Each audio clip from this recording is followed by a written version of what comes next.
Pasok na ikaw, pasok na ikaw, pasok na. Ay, sus. Thank you, Day. Ay, Jane ko pala. Tsaka, kandong mo daw siya. Sabi tayo. Kandong daw, kandong. Lagay mo nga natin yung itubag dyan. Saan ka pupunta? Hansel? Masisimba po. Mga ilihis po. Hello everyone. So today, pupunta kami ng Greenbelt para magsimba. Ayan, may decoration pa rin na ang tagig ng Christmas kahit February na. Huminto lang kami saglit dito sa may 7-Eleven kasi si Mama ay magwi-withdraw. Ayan siya. At habang siya ay nagwi-withdraw, ito kami ni Hansel. Ang apaka-cute naming aso. Natapos na nga mag-withdraw si Mama. At nagpabili din ako kay Mama ng latte na favorite ko dito sa 7-Eleven na to. Ayan, thank you Mama.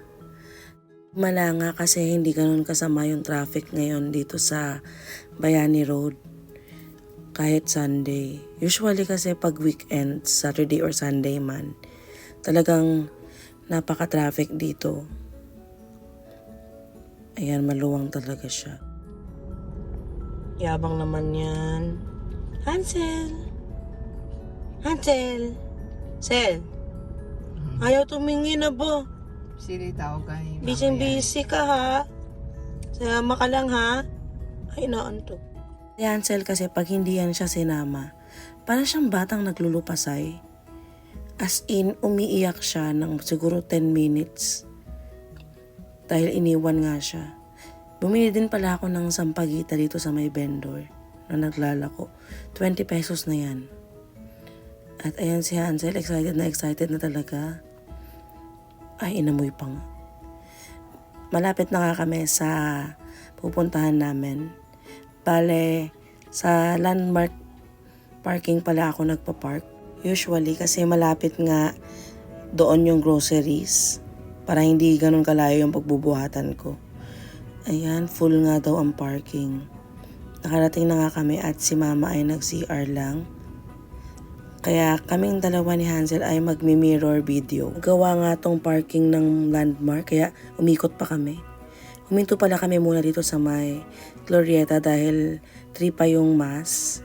Ayan, dito kami sa favorite kong shop na Lazy Fair. Buti pet friendly din sila sa loob. Ito yung kinuha kong skirt. Ang ganda niya, 350 pesos. Mga recycled yung mga materials nila dito. Huminto rin kami saglit sa SM dahil si Mama nga ay bibili ng Skechers. Napunta na nga kami sa Greenbelt Chapel. Dito lang kami sa may outdoor area umupo dahil puno na nga sa loob. At bawal din yung aso sa loob ng chapel. Ayan kaming dalawa ni Hansel at Mama. Nag-uumpisa na nga ang misa. At dahil tapos na ang misa, ito si Hansel sa bato. Huminto lang kami din sa The Face Shop para bumili nitong facial wash namin ni Mama. Andito na nga kami sa food court ng Landmark. At may nakaiwan ng lechong kawali. Ito namang si Hansel, talagang inuudyok akong ibigay sa kanya. Kaya ayan, eat well Hansel, thank you po sa nag-iwan. Ito nga pala yung aming lunch. Paborito kong laksa at chowking. Si Mama naman ay ginataan. Nag-merienda rin kami sa Ferinos, bibingka at ng konting kape ng Dunkin Donuts. Ayan si Hansel, nanghihingi pa nga. Katapos na nga kami mag-grocery. Kaya pauwi na kami. Nagumpisa na nga ang traffic. Pero okay lang yan. Andito na nga kami sa bahay. Ayan si Papa at si Baby JJ. Maraming salamat sa panonood.